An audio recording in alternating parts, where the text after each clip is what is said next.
Cooking methods are often deeply tied to tradition and passed down from parents to grandparents to their children, but marinating meat has been around much longer than that.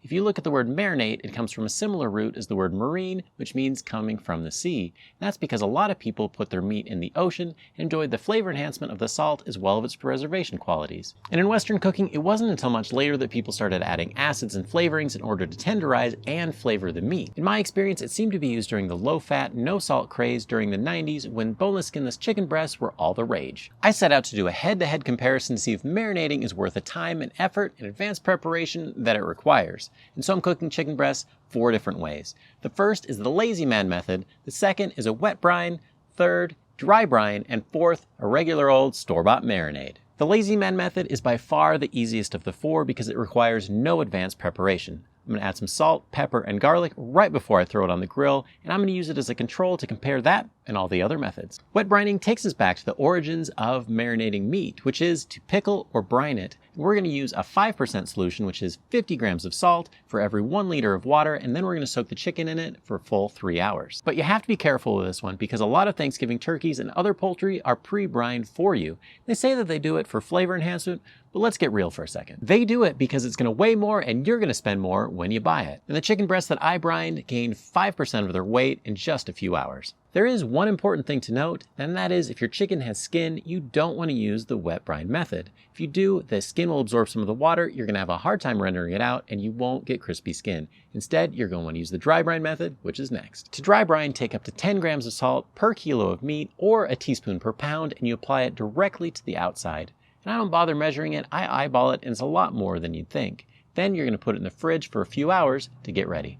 This will pull the water from the meat up to the surface and make a super concentrated brine that gets pulled back into the meat. Instead of having a salty outside, there's more salt throughout to enhance the flavor.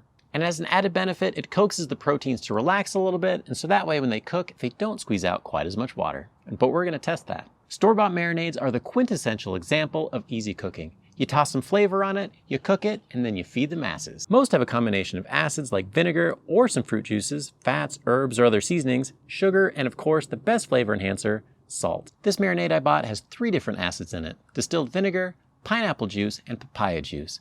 Acids by nature denature or break down the proteins, which is supposed to make it a little bit more tender. But both papaya and pineapple juice have an extra enzyme that really kick this into high gear. If you leave it too long, there's a good chance that it's going to get mushy. And that enzyme is one of the key ingredients in dollar store ribeyes, which is probably why the instructions say only to put it on for 15 minutes, and that's exactly what I did.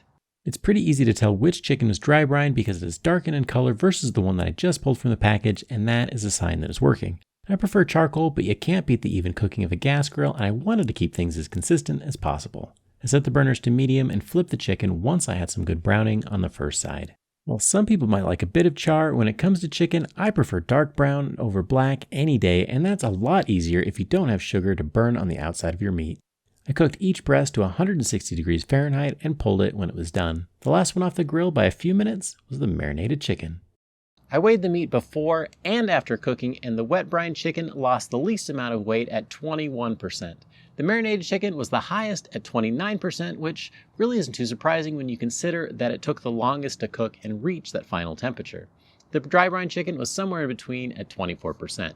And the idea is the chicken that lost the least amount of weight should be the juiciest, but we're going to find out in the taste test. Both the missus and I tasted all 4 chicken breasts for juiciness, tenderness, as well as flavor. And what surprised me is that the wet brine chicken was not the juiciest, even though it lost the least amount of weight.